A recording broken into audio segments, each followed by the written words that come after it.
Esta es la tercera llamada, comenzamos.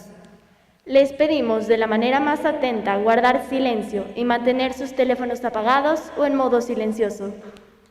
A continuación, recibiremos a nuestro coordinador de idiomas, Andrew Smith Dorrance, quien dirigirá unas palabras sobre la importancia que tiene el ser conscientes de las problemáticas sociales, económicas y políticas que nos afectan actualmente.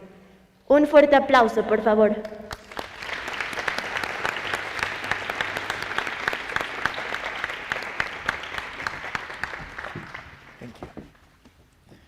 Thank you. Good afternoon to everyone. What an honor it is to be opening this public session. It is evident that our world and its problems are getting more complicated.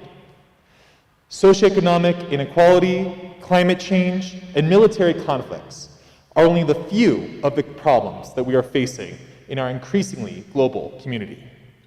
In some ways, our world is getting more and more divided, and all of this can be completely overwhelming.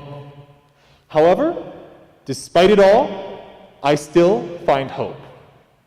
I find hope in these young leaders here in the Oriente. Many people say students are the future, but I want each and every one of you to know you have power and you have a voice right now. I've walked into your sessions and I've seen you debating complex issues from LGBTQ plus persecution to human trafficking. It's not easy to talk about these issues in your first language, let alone your second language, or even your third in some cases. What our world needs now, more than ever, is young people who care. We need young leaders who can communicate across linguistic and cultural barriers. We need young people like you. High command, sub-high command, chairs, delegates, and staff, thank you for bringing hope to our world. Thank you.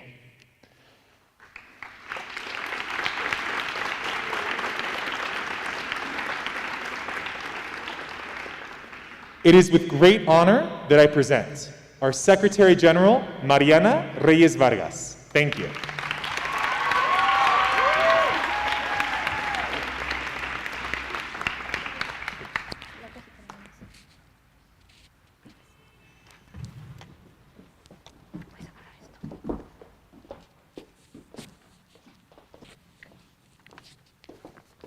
Delegates, please all rise. On behalf of the Model United Nations Instituto Oriente and the Language Center, we welcome you to the public session of the 13th edition of MUNIO. Delegates, you may be seated. Now, I will introduce the members of the chair. To my right stands Mr. Secretary for Committees, Jorge Adrián Guerrero Luis. To my left stands Mr. Secretary for Logistics, Samuel Solorzano Llaven. And I am Mariana Reyes Vargas, the Secretary General. Now, I yield the word to Mr. Secretary for Committees, Jorge Guerrero.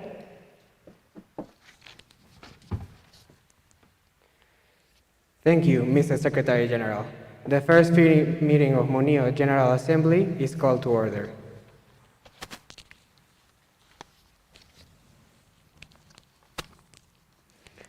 The proposal for the provisional agenda for this meeting is Ukraine against Russia. How would an armed conflict affect the world? Delegates who vote for this topic, please raise your placards. The agenda is adopted.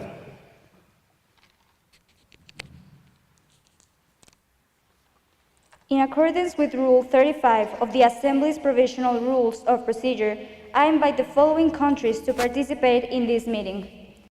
Ukraine, with Sara Lanzagorta Gallardo as its representative.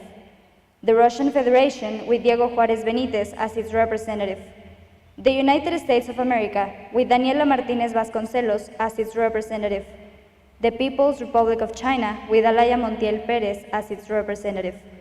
The French Republic, with Mónica Benítez Cedeño as its representative.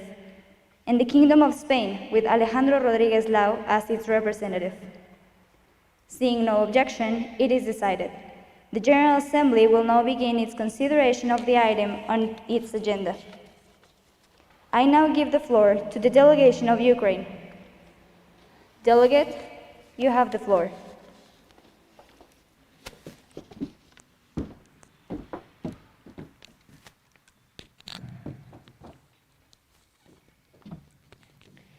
Hello and good afternoon, fellow delegates, High Command, parents, and authority figures. It is a complete privilege to be speaking today on behalf of the President of Ukraine, Volodymyr Zelensky, and the Minister of Foreign Affairs, Dmytro Kuleba. This delegation is extremely honored to be part of this event once again, not only in representation of a country, but in representation of the position it stands for. This delegation hopes that this debate will run along smoothly and will lead to some great humanitarian solutions. As a reminder that we as an international community are here to propose solutions and not fight amongst each other. The problematic that we as an international community are dealing with at the moment is of extreme importance. As many of the delegations here present are aware of, Ukraine used to be part of the Russian Empire before becoming a Soviet. This delegation won its independence when the USSR broke up in 1991. As part of this transition, it shed its Russian imperial legacy and made closer ties with the West. Former Ukrainian President Viktor Yanukovych was the one to reject an association agreement with the European Union and decided to work on building closer ties with Moscow. The rejection of this agreement led to mass protests, which then saw him removed as leader to this country in 2014. As a response to Yanukovych being removed and therefore Russia losing its influence on this delegation, Russia annexed Ukraine's Crimean Peninsula and threw the weight of this action behind a separatist rebellion that had broken up in Ukraine's east. This was pointed out to be a major challenge to the European security order. This delegation, along with the West, then went to accuse Russia of sending troops and artillery to back the rebels. Moscow denied these accusations and claimed that the Russians who joined the separatists were volunteers and had nothing to do with government instructions. The delegation of Ukraine then proceeded to ask fellow countries to supply arms. European governments were skeptical about supplying these, going as far as the United States, even though the US Congress pressured the president to assist Ukraine. On the other hand, the Russian Confederation did not stutter when supplying arms to the rebels. This political and military move by the Russian Confederation will certainly give birth to a new era of uncertainty in all of Eastern Europe, disrupt supply chains and overall the global economy, and without a doubt, shifting geopolitical ideologies that damages the credibility of the entire West. This possible invasion by Russia will have extreme impacts on the global economy. The first change would be the glow of the Black Sea area, which would in favor affect on prices and further fuel to the food economy inflation, which is currently a major concern around the globe, following the economic damage generated by the COVID-19 pandemic. One of the first kind of markets that will get hit if these tensions turn into conflict will be the energy market.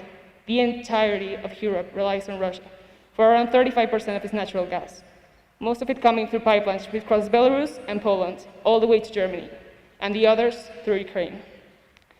If it were the case that the Russian Confederation invaded Ukraine, the Federal Republic of Germany has established that it potentially could halt the new Nord Stream pipeline from Russia, which was expected to increase gas imports to the bloc, but whilst doing this, underlining Europe's dependency on Moscow. Another main market that could be affected is the oil market. JP Morgan exposed how these tensions risked a natural spike in oil prices, whilst also taking into consideration that $150 a barrel would reduce global GDP growth to just 0.9%. In February 1st, the president of Russia blamed the US for a crisis that this delegation is facing. Russian President Vladimir Putin blamed the United States for the current crisis, but said he hoped for continued dialogue. Whilst all of this was happening, US Secretary of State Antony Blinken and Russian Foreign Minister Sergei Lavrov spoke after a verbal confrontation between the country's envoys at the United Nations Security Council on January 31st. Being aware of this situation and how it affects every single country here present, the delegation of Ukraine considers the interventions made by the Russian government a hostile act against the Ukrainian government. Russia's threats towards this delegation are clear evidence of lack of political balance between citizens and leaders. Ever since the fall of the Soviet Union, Ukraine has developed independently and has autonomously determined its political agenda. However, today we as an international community see how the Russian Federation is beginning once again to threaten the peace in all of Eastern Europe. As the delegation of Russia keeps on imposing its own agenda over Eastern Europe, more and more countries have opted to participate in the benefits of democracy, capitalism, and liberty that defines the West. The delegation of Ukraine is willing to defend at all costs its independence and right to determine its political ideologies. And would it be the case that the Russian Confederation continues to be unable to accept the fact that Ukraine is a former territory, rather than aligning with the West, the Russian Confederation would lose much more than just influence in the coming years. With the purpose of ending these actions and threats, the delegation of Ukraine calls for immediate international action on support of the conservation of this nation's rights. Overall, this is a critical situation that requires the participation of all the countries here present, whether involved directly with the conflict or not. Seeing that the repercussions of this possible conflict will have a worldwide impact, we as an international community are not just trying to solve this problematic in a diplomatic way to avoid conflict. Solving this will ensure a safer place for future generations, and that is critical, seeing that those future generations represent our future as well. The delegation of Ukraine thanks all the here present for the time and attention given today, and hopes to solve this problematic. May we think of freedom not as the right to do as we please, but as the opportunity to do what's right. Peter Marshall.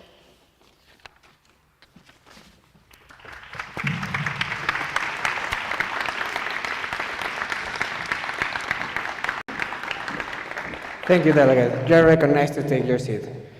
I now invite the Russian Federation to pass to the front and read their position paper.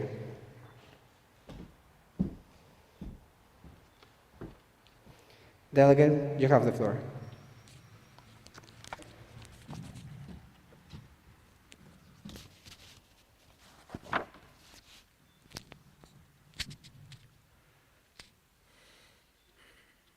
Ladies and gentlemen, it is a great honor and pleasure that the delegation of Russia is participating in the Assembly to be involved in the making of the solution among the other countries.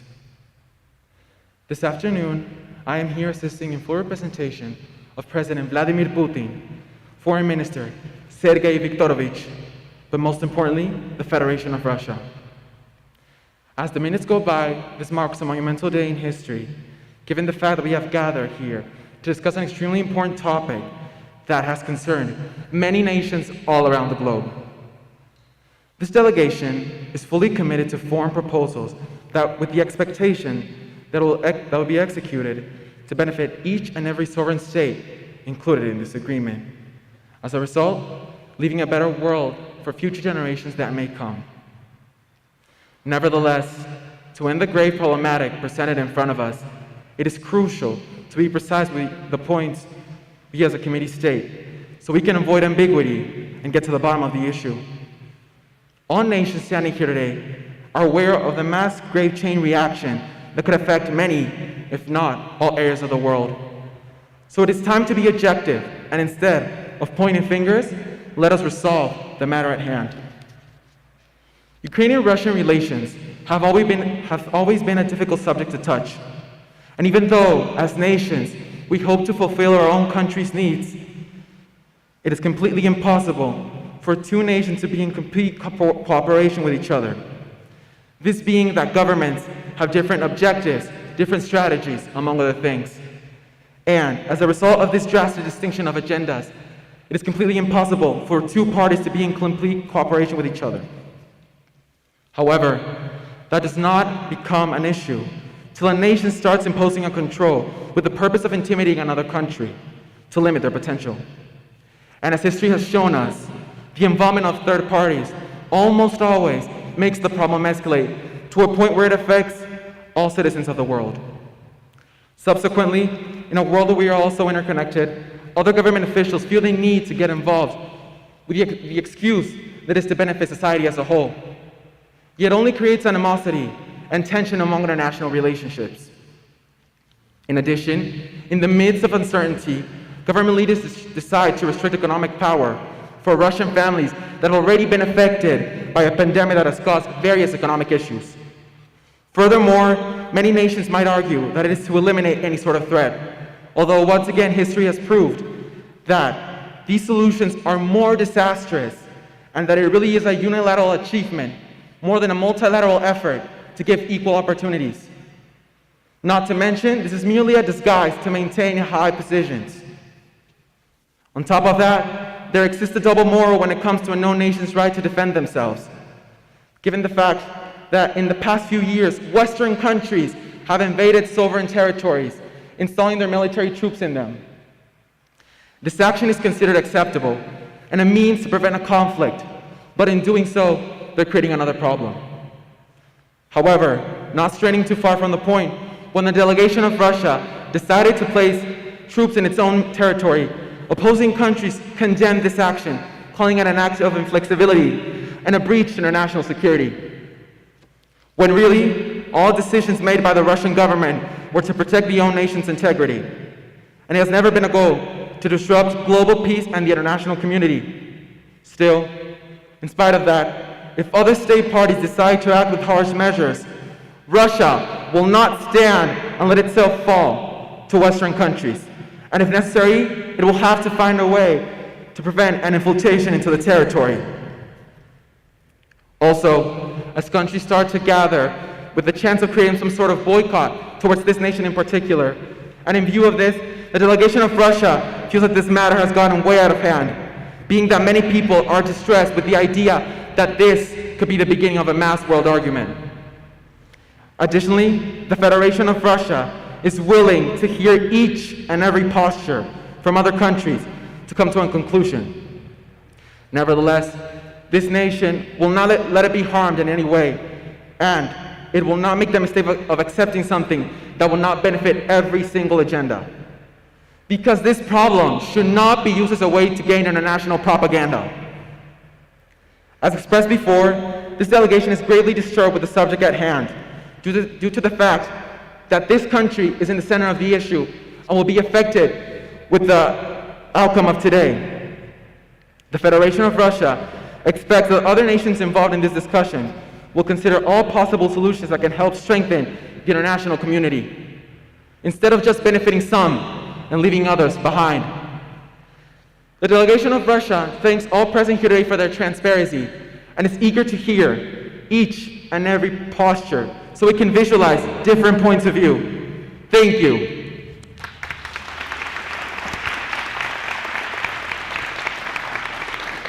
Thank you, Delegate. You are recognized to take your seat.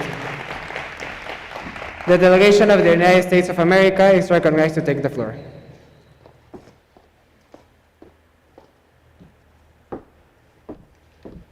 Delegate, you have the floor.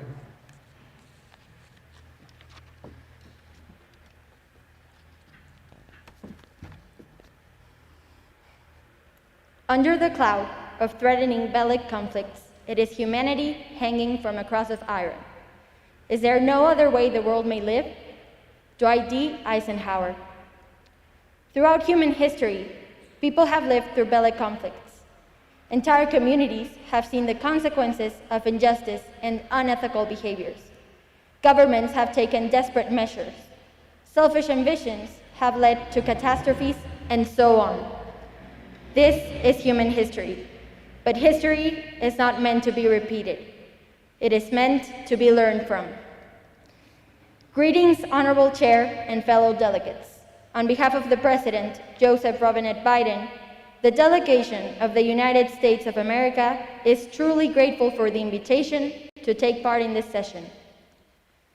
Lately, the world has faced unimaginable situations, most of them caused by the COVID-19 pandemic.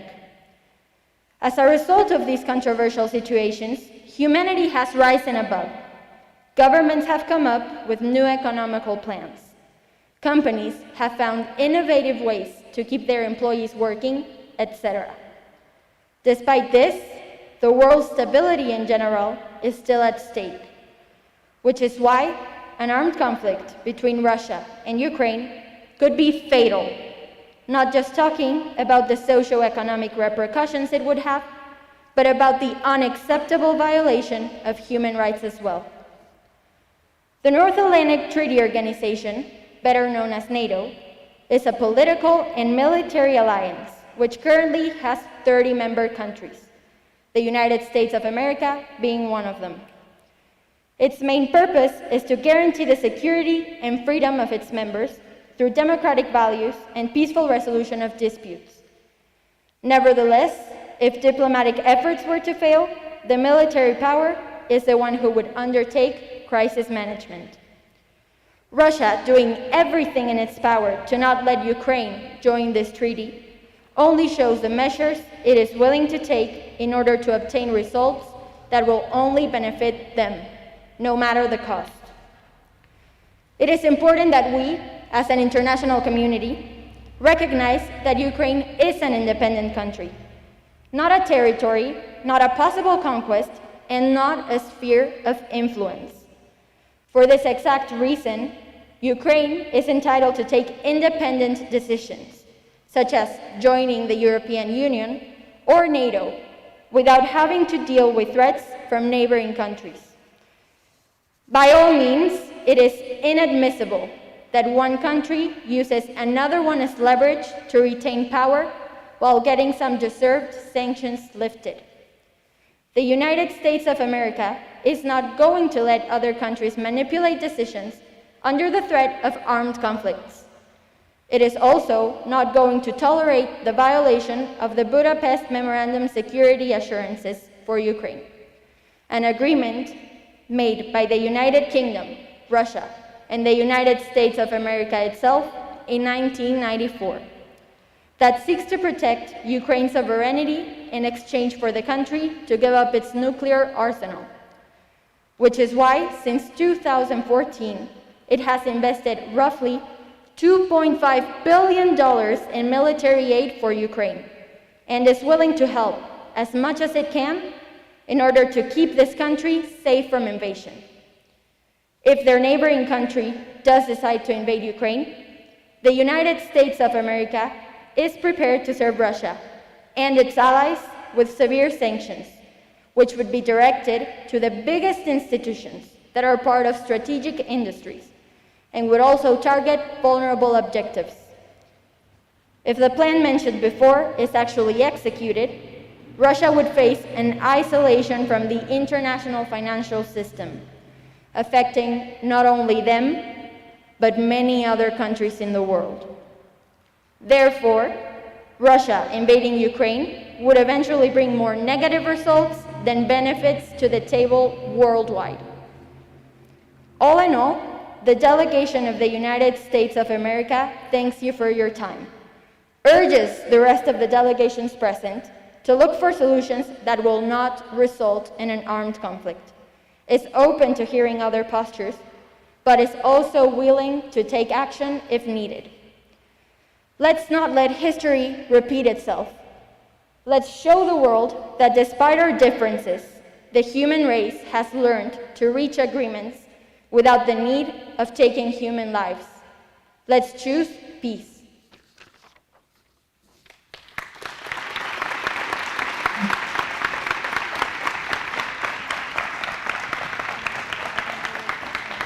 Thank you, Delegate. You are recognized to take your seat. The delegation of the People's Republic of China has the floor now.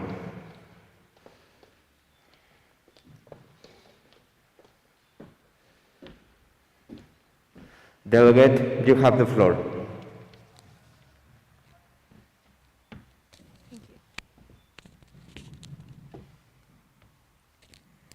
Good evening to all of you. Buenas noches a todos los presentes. Bonsoir à tous. A leader must not seek war, but should always be ready for it. It is an honor for me to be here in the representation of the People's Republic of China and in the representation of President Xi Jinping. Delegates, ladies and gentlemen, we are here united to discuss a topic that concerns all of us, not just because of our individual safety, but because the safety of the world, our heritage, and the future of the diplomatic alliances we have formed through time. Today, society is living in a period of economic and diplomatic peak. Many years ago, this could not be even dreamed of. However, this strength and greatness of the many nations here present invites challenge, which could only lead to conflict as we see it now in the borders of Ukraine. And as a result of conflict, a big catastrophe could be born if we do not put our efforts in stopping it. An armed conflict nowadays would be an outdated way for our interests to successfully meet. To solve this issue, it's fundamental to stay composed and prevent any type of actions that may permit to grow the tension and hype the crisis. Nations should always choose communication over confrontation, union over dissociation, and peace over combat. Globalization has brought many opportunities to our lives. It also brought a butterfly effect in the economy of the world, where everything is connected, everything is affected. The People's Republic of China strongly believes that protecting what has been built and expanding what is owned is an accurate way to ensure the safety of a nation. It is a matter of common sense to protect what is crucial for the survival of a country and the living standards in it.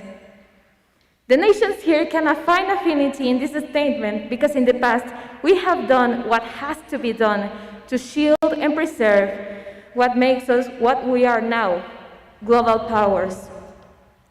That is why, if an allied nation needs aid from any of us under any circumstance, we will, without a doubt, help.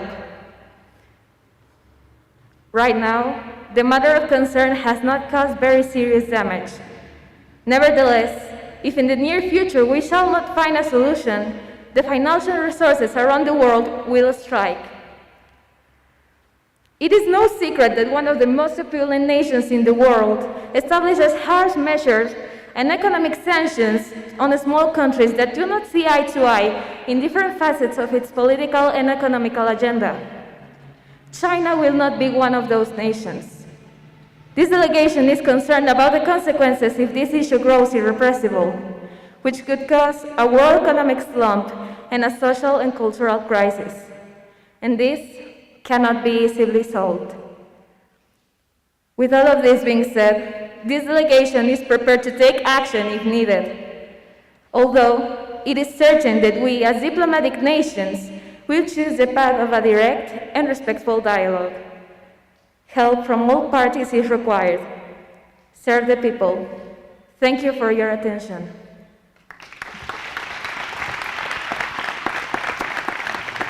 Thank you, Delegate. You are recognized to take your seat. Now I give the floor to the French Republic.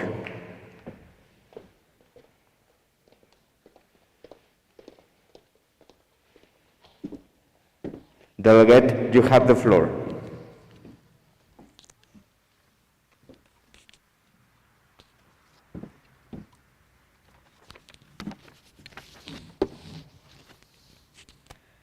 Bonjour à toutes et à tous. Au nom de la République française, je tiens à remercier l'invitation attentive à convenir d'une série de réponses effectives aux diverses problématiques qui mettent un obstacle à la sécurité de tous. Actions qui s'avèrent être d'extrême importance, mettant en risque notre patrimoine. Depuis 2014, une série d'événements majeurs s'est déroulée. L'ancien président ukrainien Viktor Yanukovych a refusé de signer l'accord d'association que lui proposait l'Union européenne. Suite à cette décision, le peuple ukrainien l'a renversé. Révolution qui a conduit à l'établissement de gouvernements réformistes et pro-européens à Kiev.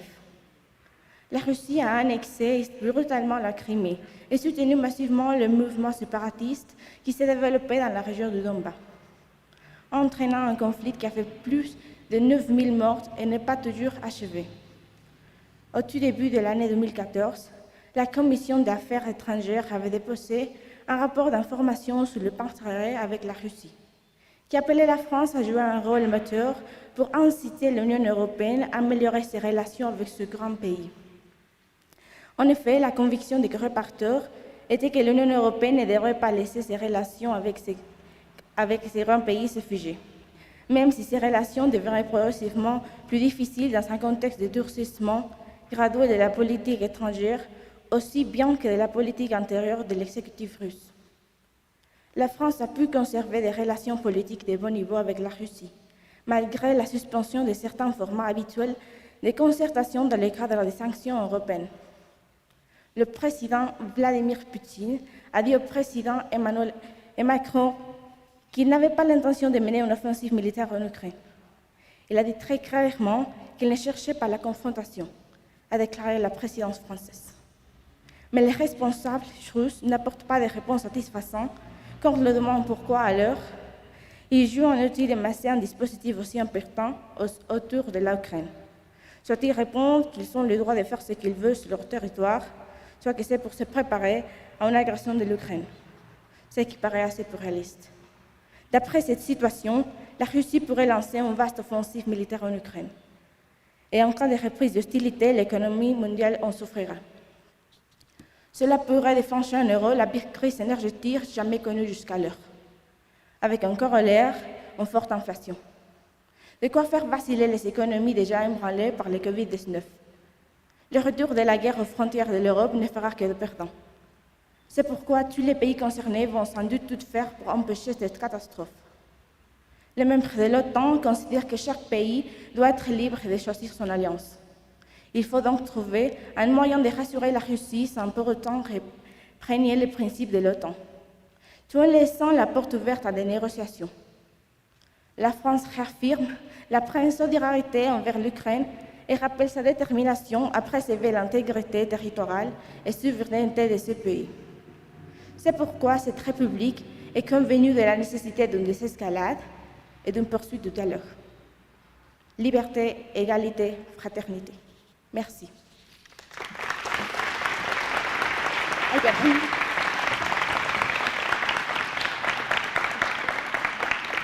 Thank you, Delegate. You are recognized to take your seat. Now, I give the floor to the Kingdom of Spain.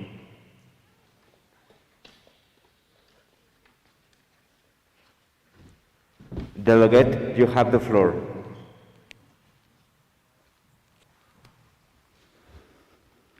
Buenas tardes a todos los delegados presentes. A nombre del excelentísimo señor presidente de España, Pedro Sánchez Pérez Castejón, expresamos el completo agradecimiento por este espacio a esta honorable asamblea. De igual forma, a la Organización de las Naciones Unidas y a quienes nos acompañan. En la actualidad, nuestras naciones se encuentran expectantes por el conflicto que pueda desatarse por la aparente invasión de la Federación Rusa hacia su país vecino Ucrania. Los ejercicios militares realizados por Rusia, muy cerca de su frontera con Ucrania, han presentado los posibles indicios de una invasión. En contraparte, Rusia se encuentra a la expectativa de que en Ucrania sean instaladas bases militares por la Organización del Tratado del Atlántico Norte, la OTAN, de la cual España es parte. Existen antecedentes entre estos dos países acerca de la anexión de la península de Crimea, que perteneció a Ucrania desde el año de 1954. Cuando el entonces presidente de la Unión de Repúblicas Socialistas Soviéticas, Nikita Khrushchev, autorizó su pertenencia a Ucrania. Con motivo de la desintegración de la URSS en el año de 1991, fueron conformándose distintas naciones, entre ellas Rusia y Ucrania. Por otro lado, en el año de 2014 se anexó esta península de Crimea con el pretexto de que sus ciudadanos hablaban ruso y mantenían costumbres y tradiciones rusas, como cuando eran la llamada Unión Soviética, lo cual fue sancionado por la comunidad internacional. Mismas sanciones han afectado significativamente el crecimiento anual de Rusia, al pasar de un crecimiento del 5% a menos del 1%. Con base en estos antecedentes, si la decisión de Rusia se lleva a cabo, la comunidad internacional aplicaría medidas más drásticas que aislarían por completo la economía de esta nación. Como ejemplo, la exclusión de Rusia del SWIFT, la Sociedad de Telecomunicaciones Financieras Interbancarias Mundiales, o de igual forma el bloqueo del gasoducto Nord Stream 2, que aún no entra en operación y que suministraría gas desde Rusia hasta Alemania. Sin embargo, no se debe dejar a un lado las fortalezas actuales de Rusia en cuanto a sus recursos naturales, armamento y posibles aliados, en un conflicto bélico que a todos los países afectaría. En el caso particular de España, y como en muchos otros países, las afectaciones serían considerables, debido principalmente, y como ya fue mencionado con anterioridad, a los recursos naturales básicos que produce Rusia, como lo son el gas y el petróleo. Nuestra nación, España, al pertenecer a la OTAN, está obligada a la participación en la defensa de países afiliados a este organismo, siendo su misión principal el garantizar la libertad y la seguridad de sus miembros a través de medios políticos y militares. Por lo antes mencionado, en últimas fechas se ha enviado al Mar Negro una fragata de reconocimiento llamada Blas de Lezo, y el cazaminas Meteoro, y próximamente, en el presente mes, será enviada de igual forma un despliegue aéreo rumbo a Bulgaria. En un conflicto armado, todas las partes salen perjudicadas, por lo cual España tiene como lema principal no a los conflictos armados y sí a la diplomacia. Concluyo esta participación agradeciendo por la atención y el tiempo dedicado a escuchar y analizar esta problemática para buscar llegar a su mejor resolución. Reino de España, no a los conflictos armados, sí a la diplomacia.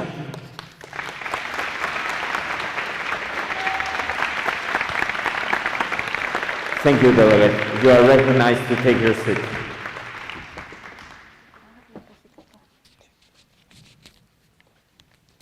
Having listened to the official postures of the previous countries, there are no more names inscribed on the speakers list. Therefore, I invite the delegates here present to ask some questions to the UN's representatives. Delegates who want to participate, please raise your placards.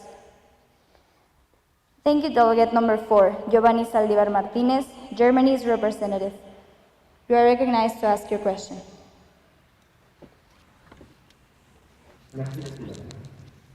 Alors qu'elle est devenue européenne et dans tout le pays, il est devenu clair que la Russie n'est pas seulement des frontières de l'Europe, mais aussi l'unité du monde. Alors que la menace monte, les alliances renforcent on dit que l'autre escale, une guerre entre la Russie et l'Europe deviendra inévitablement une guerre contre l'Europe. Le point qui me semble le plus important ici, c'est que guerre avec la Russie détruirait notre économie et le monde des vies de deux parties.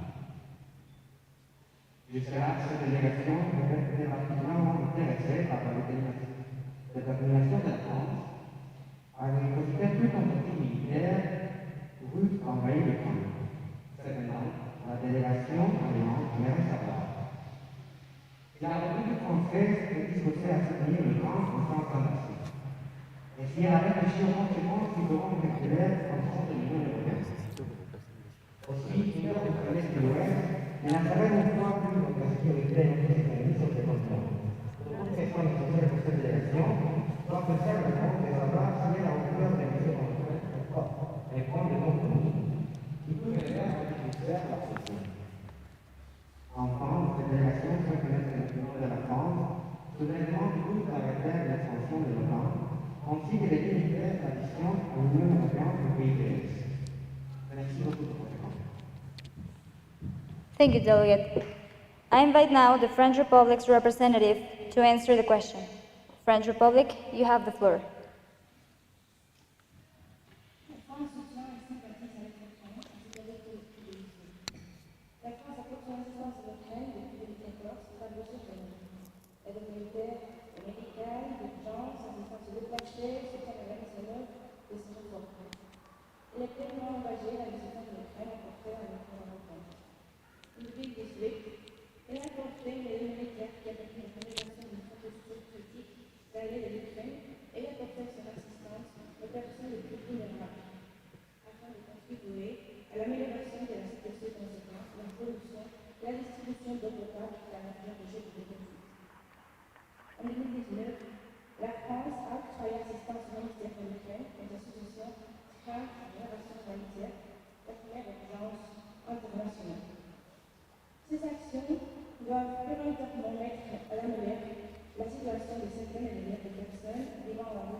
La France a participé aux missions d'observation électorale organisées par le Bureau d'institution démocratique et des droits de l'homme en 2014, 2015, 2016, 2019. Par ailleurs, la mission spéciale d'observation de la Russie en Ukraine comme 17 observateurs français, passant sur un terrain depuis le début du conflit. Cette délégation est consciente de l'impact que cet événement aurait dans l'Union européenne et dans le monde.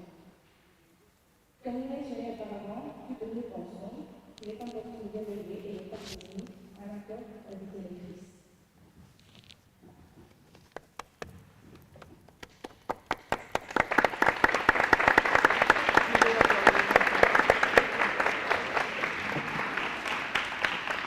Thank you, Delegate. Delegates who want to participate, please raise your placards. Yes, delegate number 6, Diego Iturralde Rosano, as the representative of Spain. You have the floor.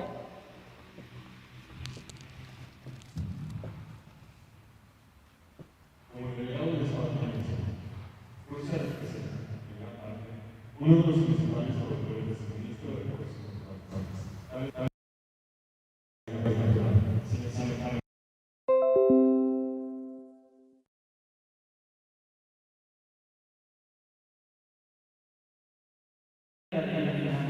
Así como también elementos económicos que se reflejan en el descubrimiento de la calidad.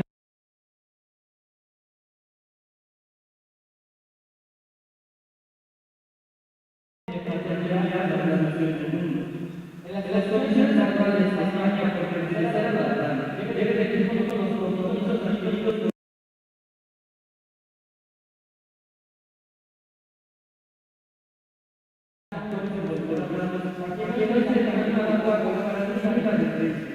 Enfatizando la excelente relación que existe entre España con Rusia y por otro lado con Ucrania, que se ha visto reflejada en la cooperación que existe en el ámbito comercial, económico, cultural, de investigación y académico. En la actualidad, la mayor parte de las naciones europeas residen principalmente en ejércitos de Rusia, como lo son el gas y el petróleo. Para evitar este desbalance comercial y económico, España, a través de la diplomacia, hará sus mejores esfuerzos para que Rusia y Ucrania no se vean envueltos en un conflicto armado.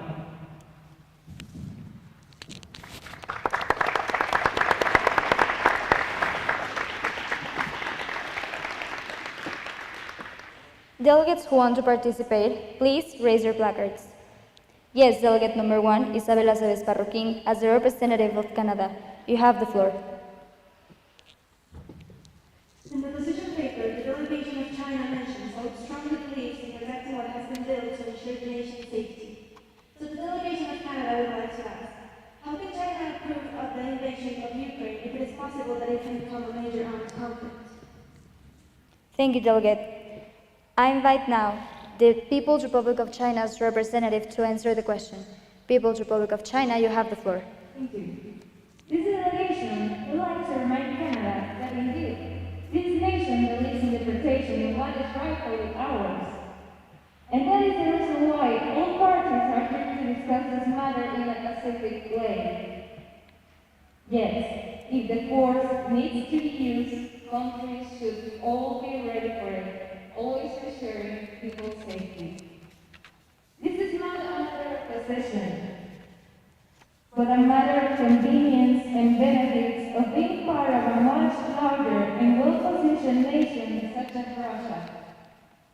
A wider territory comes with great demographic challenges, such as overpopulation, contamination, and xenophobia, to mention a few. A nation with a vast land has more opportunities to study its economy, production, and power with the benefits. The People's Republic of China believes that working with the nations we present will make people happier and safer. Remember, the union makes us stronger.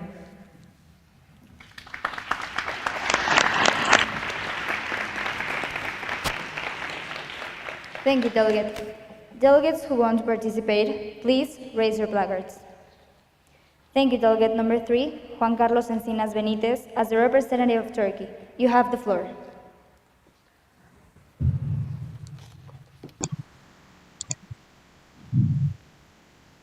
Would the proposed economic sanctions by the United States towards the Russian Federation in case of invading Ukraine mean that Russia will get to keep the conquered territory? Thank you, delegate. I invite now the delegation of the United States of America to answer the question. Delegate, you have the floor. As this delegation mentioned before, the main objective of the economic sanctions that would be imposed is to avoid an armed conflict between both countries. The plan is to have these sanctions go into effect within hours of an invasion to Ukraine, as a way to send a message that if Russia carries on sending troops across the border, it will face a huge downfall in its economy that would make it almost impossible for them to keep on going with the invasion. Having said that, the delegation of the United States of America, as well as the United Nations and NATO's members, recognizes and will keep recognizing Ukraine as an independent and sovereign country, and is also prepared to take action to keep the country safe from invasion if needed.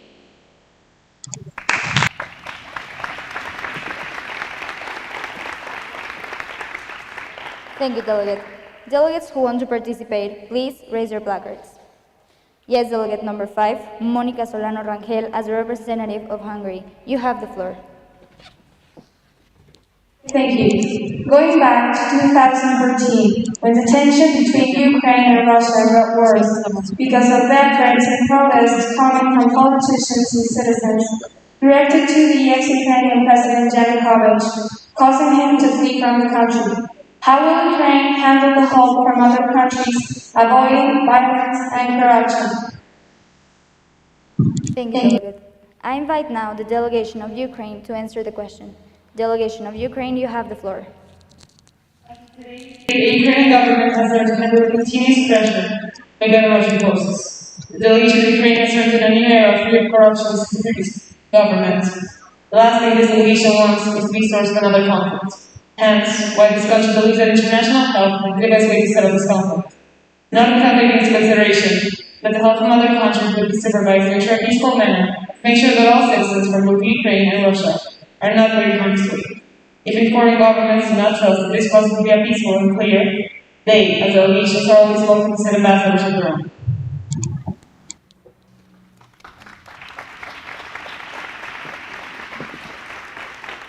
Thank you, Delegate. Delegates who want to participate, please raise your placards. Yes, Delegate number 2, Victoria Plata Padilla, as a representative of the United Kingdom. You have the floor. The United Kingdom government has planned to take action against Kremlin-linked oligarchs captured and hunted into the playground with President Vladimir Putin orders Ukraine's invasion.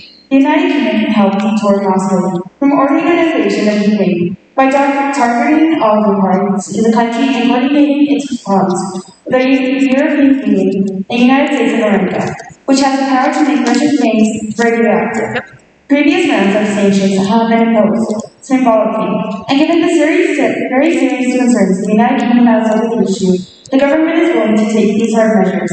Is Russia willing to go through a global economic crisis over this problem?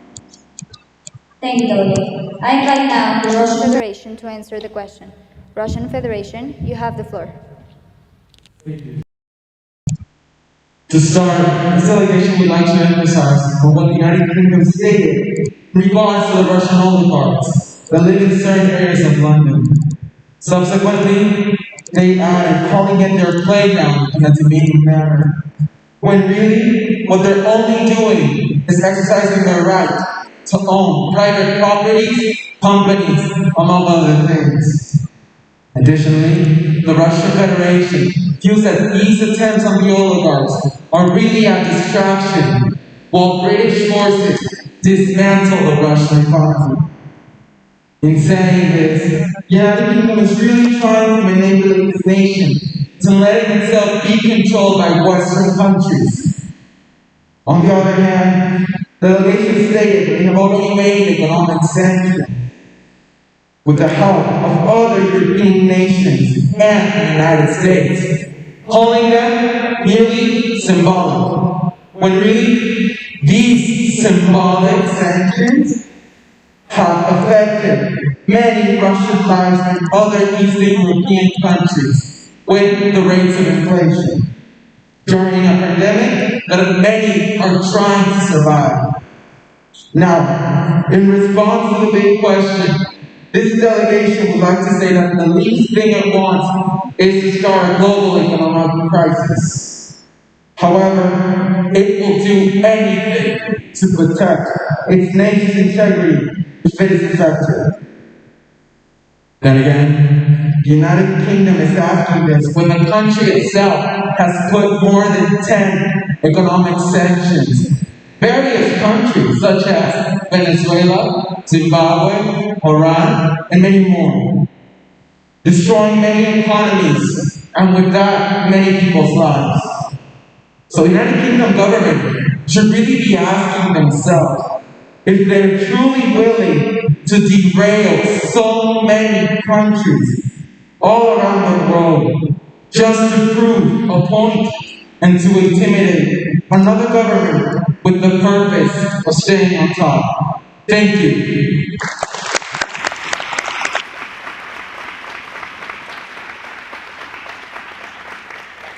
Thank you, Delegate. Since there is no more time left, we will proceed with the reading of the General Assembly's resolution of this session. I now yield the floor to Jorge Adrián Guerrero Luis, the Secretary for Committees, who will read the resolution.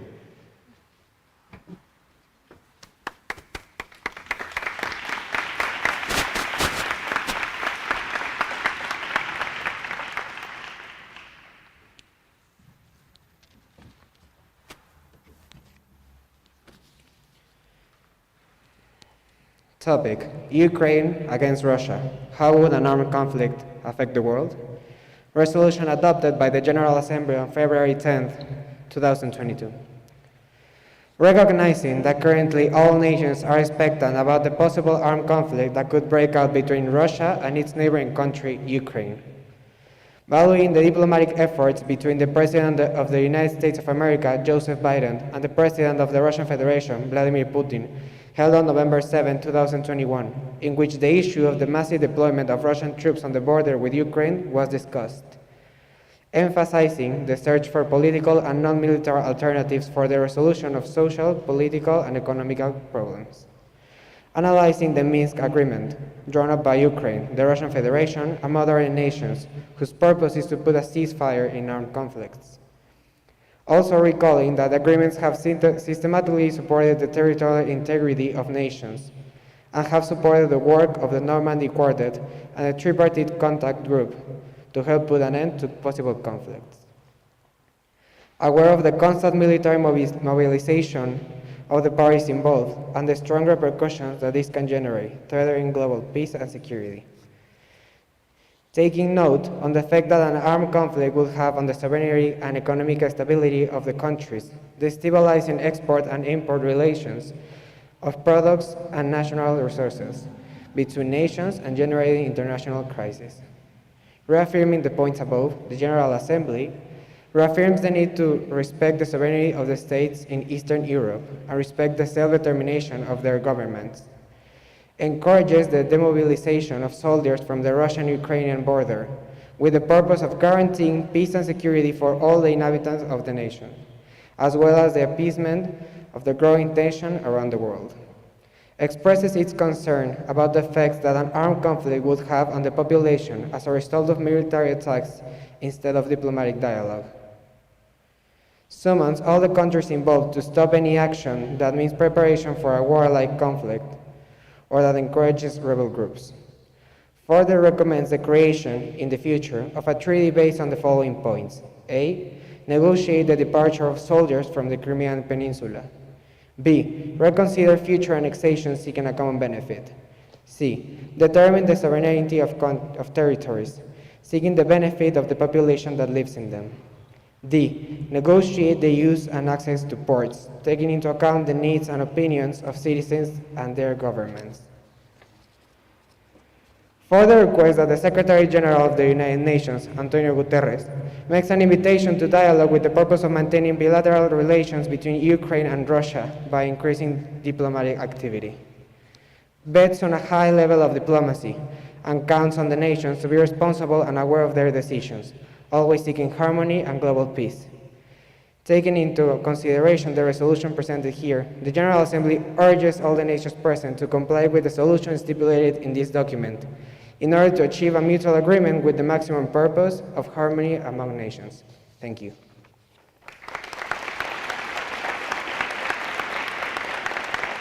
I now yield the word to Mariana Reyes Vargas, the Secretary General.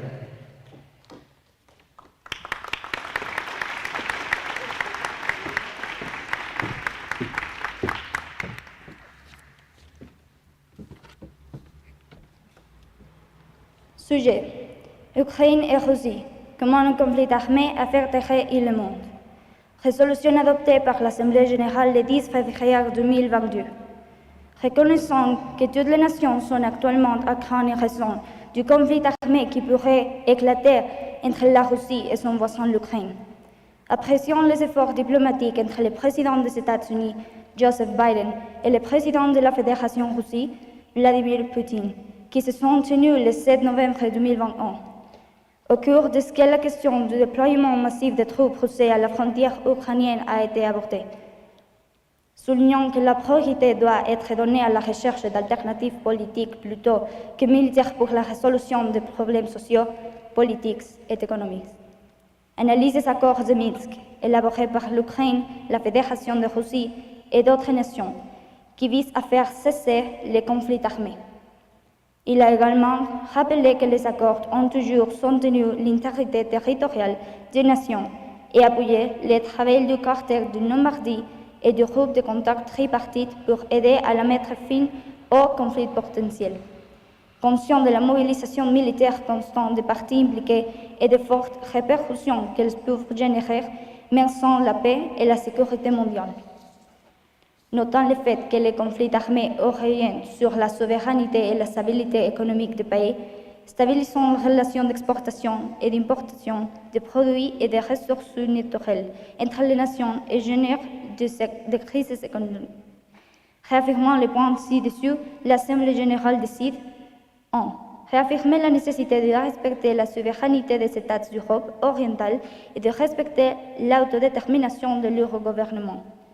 2.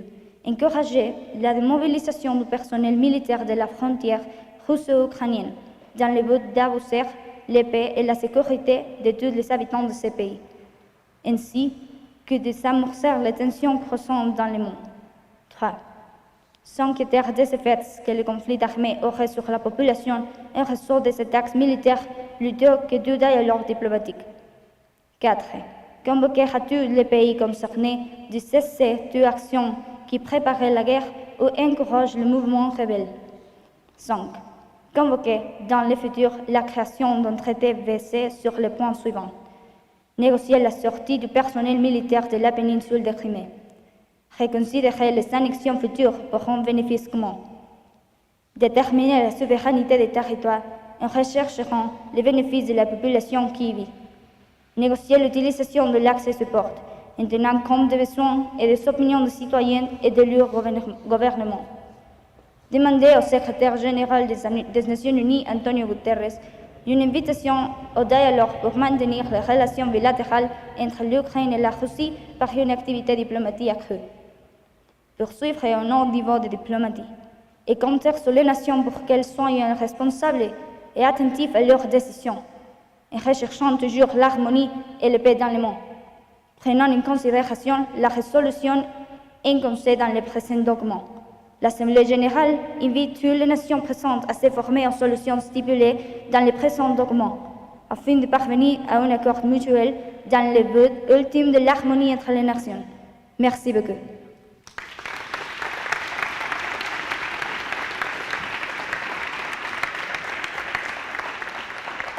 I now give the floor to the Secretary for Logistics, Samuel Solorzano Llaven.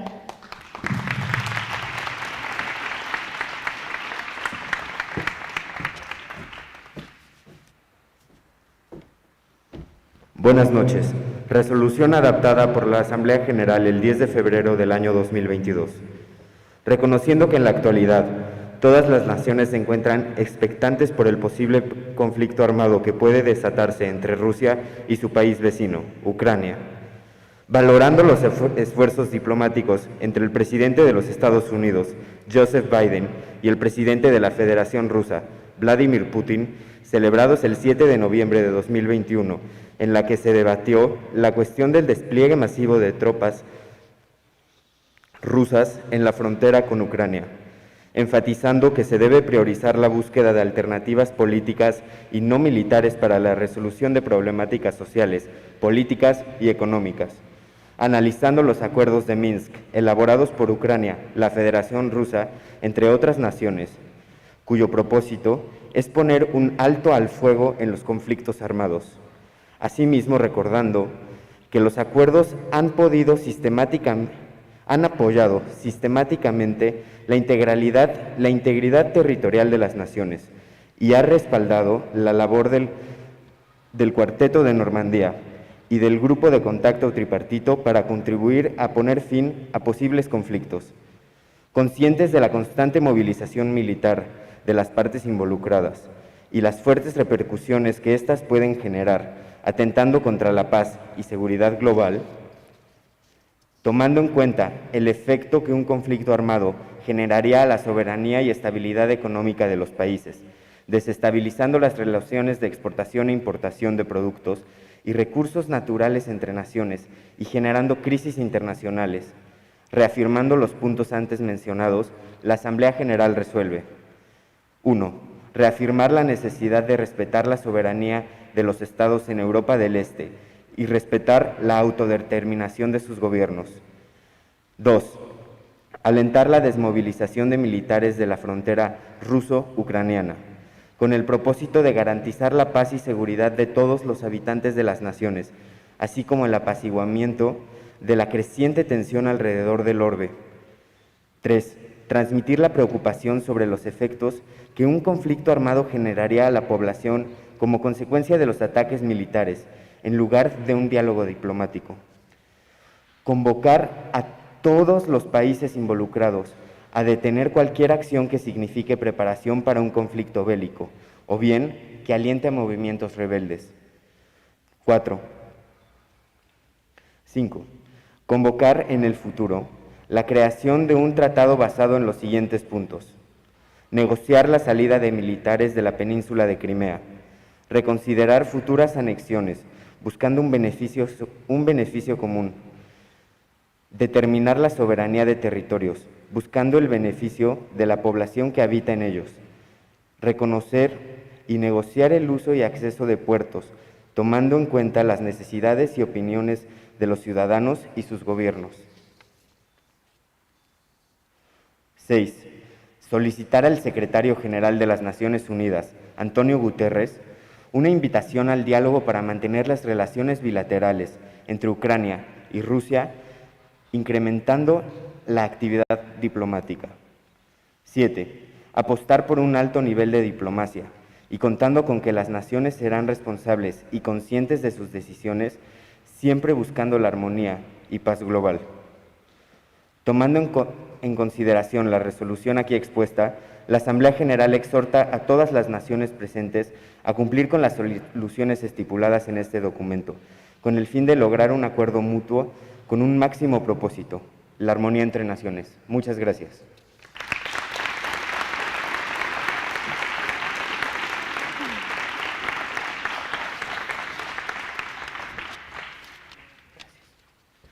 Now I yield the word to Secretary for Committees to hold the voting process.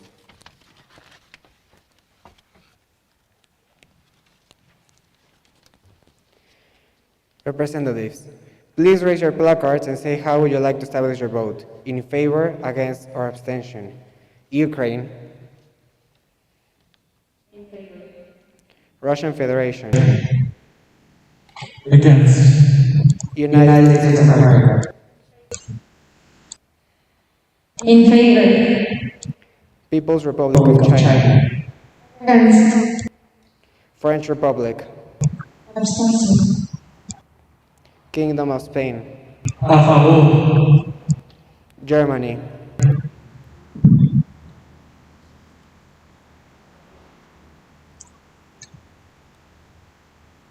Abstención. Canada. In favor. Turkey. In favor. Hungary. In favor. United Kingdom. In favor.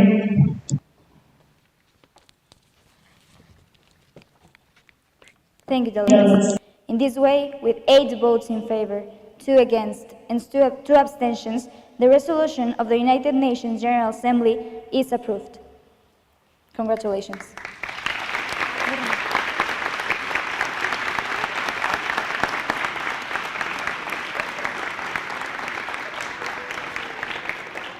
I will now make some remarks in my presidential capacity.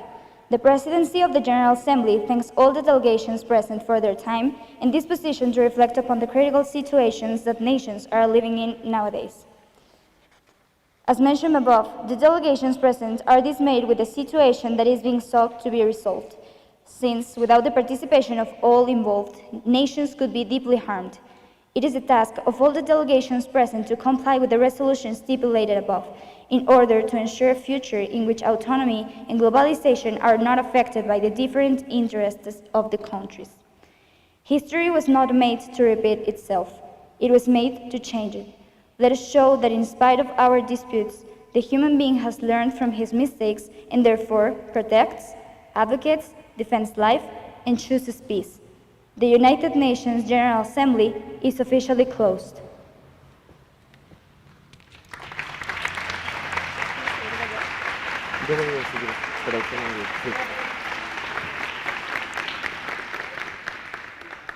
MUNIO's 2022 organizing team is highly grateful for your presence here and reminds you that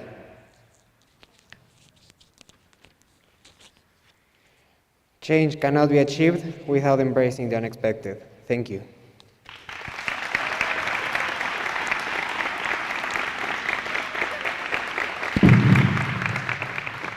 Para concluir, nos gustaría agradecer la presencia de los padres de familia, delegados, participantes y directivos en esta asamblea pública.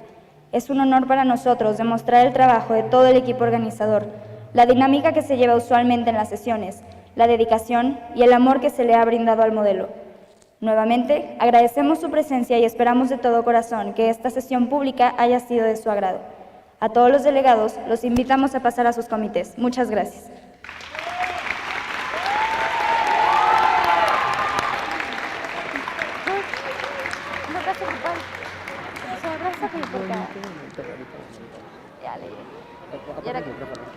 ¿Cómo se apaga? ¿Lo puedes apagar?